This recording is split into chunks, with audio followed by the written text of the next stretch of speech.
ready.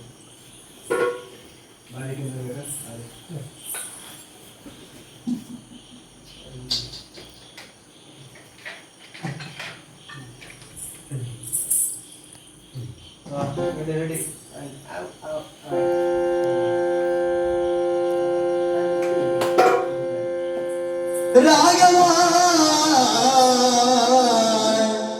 ನರಬನೆ ಸುಡು ಮಮ ವಚನ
ಖಂಡಿತ ಪರಿಚಯ ಆಗ್ಲಿಕ್ಕೂ ಸಾಧ್ಯ ಇಲ್ಲ.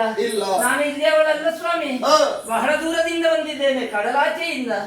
ಬರುವುದಕ್ಕೂ ಕಾರಣ ಇದೆ. ಯಾವ ರೀತಿಯಲ್ಲಿ? ನನ್ನ ನೆರೆ ಹೊರೆಯವರು, ನನ್ನ ಹಿರಿಯವರೆಲ್ಲ ಹೇಳಿದ್ರು, ಪ್ರಾಯ ಪ್ರಬುದ್ಧೆಯಾಗಿದ್ಯಾ, ಹೀಗೆಲ್ಲ ಸುತ್ತಾಡುವುದಲ್ಲ, ನೀನು ಮದುವೆಯಾಗಿ ಸ್ವಸ್ಥ ಜೀವನವನ್ನು ನಡೆಸಬೇಕೆಂಬುದಾಗಿ. ಹಾಗಂತ ವರಬೇಕಲ್ವೇ? ಹುಡುಕುತ್ತಾ ನೇರವಾಗಿ ಸ್ವರ್ಗಲೋಕಕ್ಕೆ ಹೋದೆ. ಎಲ್ಲಿ ನೋಡಿದ್ರು ನನಗೆ ತಕ್ಕುದಾದಂತ ವರ ಸಿಗ್ಲಿಲ್ಲ. ಕಾರಣ ಇದೆ, ಬಿಡುವನ್ನರವರು, ಅವರನ್ನು ಮದುವೆ ಮಾಡಿ ನಾನೇನ್ ಮಾಡ್ಬೇಕು? ಹೌದು. ಹಾಗಂತ ಅವರ ಸಹವಾಸ ಬೇಡದ ನೇರವಾಗಿ ಪಾತಾಳಕ್ಕೆ ಹೋದೆ. ಅಲ್ಲಿಯೂ ಕೂಡ ನನಗೆ ತಕ್ಕುದಾದಂತ ವರ ಸಿಗ್ಲಿಲ್ಲ. ಕೈ ಸರಿ ಇದ್ರೆ ಕಾಲು ಸರಿ ಇಲ್ಲ, ಕಾಲು ಸರಿ ಇದ್ರೆ ತಲೆ ಸರಿ ಇಲ್ಲ, ಎಲ್ಲವೂ ಸರಿ ಇದ್ರೆ ರೂಪ ಇಲ್ಲ. ಅವರನ್ನು ಮದುವೆಯಾಗಿ ಏನು ಸಂಸಾರ ಮಾಡ್ಲಿ? ಅವರ ಸಹವಾಸ ಬೇಡಂತ ನೇರವಾಗಿ ಭೂಲೋಕಕ್ಕೆ ಬಂದೆ. ಇಲ್ಲಿಯೂ ಕೂಡ ಎಲ್ಲಿ ಹುಡುಕಿದ್ರು ನನಗೆ ತಕ್ಕುದಾದಂತ ವರ ಸಿಗ್ಲಿಲ್ಲ. ಮದುವೆಯ ಸಹವಾಸವೇ ಬೇಡಂತ ತನ್ನೂರಿಗೆ ಹೋಗ್ಬೇಕಿದ್ರೆ ದಾರಿ ಬದಿಯಲ್ಲಿ ಋಷಿ ಮುನಿಗಳು, ಋಷಿ ಪತ್ನಿಯರು, ಮಕ್ಕಳು ಸೇರಿಕೊಂಡು ಮಾತನಾಡುವುದನ್ನು ಆಲಿಸಿಕೊಂಡೆ. ಏನು ಹೇಳ್ತಾ ಇದ್ರು? ಅಯೋಧ್ಯಾಧಿಪತಿ ದಶರಥ ಪುತ್ರ ರಾಮಚಂದ್ರ ಈ ಕಾರಣಕ್ಕೆ ಬಂದಿದ್ದಾನೆ, ಸದ್ಗುಣವಂತ, ಮನ್ಮಥನಿಗಿಂತ 100 ಮಡಿ ಚೆಲುವ ಎಂಬುದಾಗಿ ಎಲ್ಲ ಹೇಳ್ತಾ ಇದ್ರು. ನನಗೂ ಮನದಲ್ಲೊಂದು ಆಸೆ ಹುಟ್ಟಿತು. ಹಾಗಿದ್ರೆ ಈತನನ್ನು ಮಾತನಾಡಿಸಿ ಮದುವೆ ಆಗಬಹುದೆಂಬ ಆಸೆಯಿಂದ ನೇರವಾಗಿ ಬಂದಿದ್ದೇನೆ. ಮದುವೆ ಆಗ್ತೀರಾ?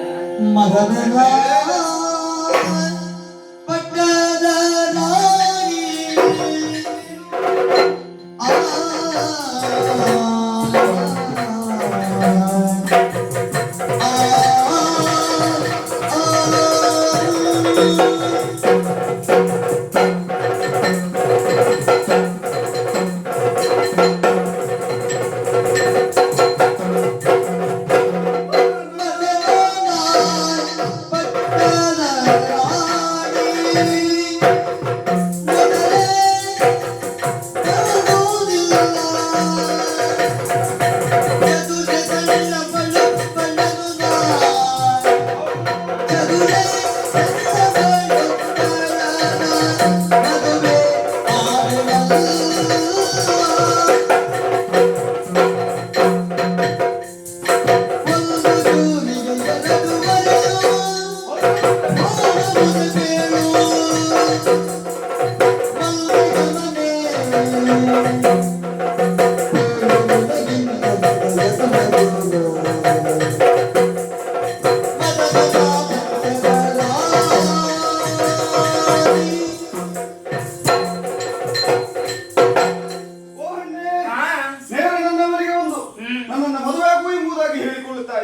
ನಿಮಿತ್ತ ನಿನ್ನನ್ನು ಮದುವೆ ಆಗುವುದಕ್ಕೆ ಆಗುವುದಿಲ್ಲ. ಯಾಕೆ? ಕಾರಣ ಉಂಟು. ಹಾ? ಈಗಾಗಲೇ ನನಗೊಂದು ಮದುವೆ ಆಗಿದೆ. ಸೀತೆ ಎಂಬ ಹಾಗೆ ಆಕೆ ಹೆಸರು.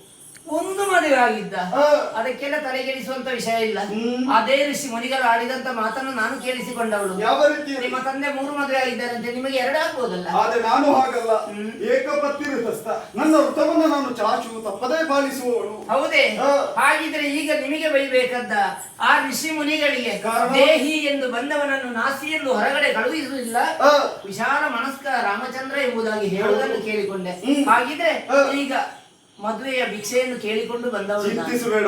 ಇಲ್ಲಿಂದ ಅನತಿ ದೂರದಲ್ಲಿ ನನ್ನ ತಮ್ಮನಾದಂತಹ ಲಕ್ಷ್ಮಣನಿದ್ದಾರೆ. ಹೌದೇ? ನನಗಿಂತ 100 ಮಾಡಿ ಚೆಲುವ. ಆ. ಆತನ ಬಳಿ ಹೋಗಿ ಆ. ಅಣ್ಣನಾದಂತಹ ಶ್ರೀರಾಮಚಂದ್ರನ ಇತ್ತ ಕಡೆಗೆ ಕಳುಹಿದ್ದು ಎಂಬುದಾಗಿ ಹೇಳಿದ್ರೆ ಆ. ಆತ ನಿನ್ನನ್ನು ಮದುವೆ ಆಗುತ್ತಾನೆ. ನಿಮಗಿಂತೂ ಚೆಲುವನೆ? ಹೌದು. ಹೌದೇ? ಹ್ಮ್. ಹಾಗಿದ್ರೆ ತಡ ಮಾಡುವುದಿಲ್ಲ, ಆ. ನೀವೇ ಹೇಳಿದ್ದು ಅಂತ ಹೇಳ್ತೇನೆ.